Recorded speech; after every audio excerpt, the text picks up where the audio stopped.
For this video mga idol ay magbibiyahe po tayo, no? So bibiyahe po tayo papunta doon sa Tungawan. Uwi po tayo sa bahay. So ito mga idol, pansamantala ay nakasakay po tayo ngayon sa van. So itong van na to mga idol ay pabiyahe po ito papuntang Tungawan. So kasi doon nga nakatirik yung bahay natin sa lupa ng biyanan ko. So ito ngayon ay nagpaalis na po tayo. So kakaalis na natin dito sa terminal. So andito na tayo banda sa may bandang Barangay Tiayon. So alam niyo mga idol, napakasarap na pakiramdam na bibiyahe ka araw-araw. Kahit hindi mga aircon yung van dito ay talagang okay din naman kasi patutuwa ka, makikita mo yung mga kalsada, may mga kahoy. Pero mas kalimitan talaga dito guys na nakikita ko sa Sambuanga, Sibugay. Karamihan talaga dito guys, may mga kahoy. Yan o, kita nyo naman sa video, ayan, tingnan nyo. So, ayan.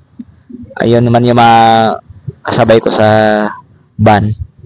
So, ito po yung travel natin kaninang umaga, no? This morning, kaninang umaga, pag out natin dito sa duty.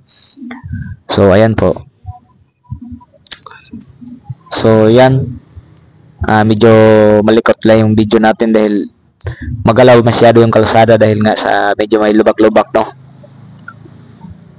So, ganito lang yung ating pinaka daily routine guys. Lagi lang tayo nagbibiyahe araw-araw. Minsan nakasakay tayo sa bus, minsan nakasakay tayo dito sa van. Pag time lang na pauwi ako ng Tungawan. So pag doon naman ako uwi sa bahay na inupahan ko sa Titay, ano naman sakay natin lagi doon yung jeep naman, yung balik-balik. So ito dito ay may wala kasing jeep dito, ang bus lang at saka van dito yung bumibiyahe papunta Tungawan.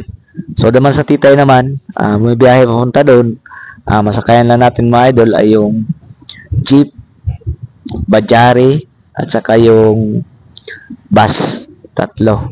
So tatlong option yung sakay natin doon, pero yung pamasahe nga lang dito mga idol ay medyo may kataasan talaga yung mga pamasahe dito.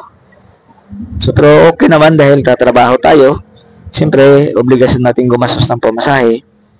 So, yung sabi nila sa akin, lugi daw ako sa duty ko. Hindi naman ako malulugi dito dahil 575 isang araw. Tapos, paano ka malulugi niyan? Gastusin mo yung 150. Meron pa rin matitira. Pakain pa rin yung pamilya mo sa income mo. So, sana wag kayo magsawa na manood sa ating iba pang mga video, no? So, yung malong po natin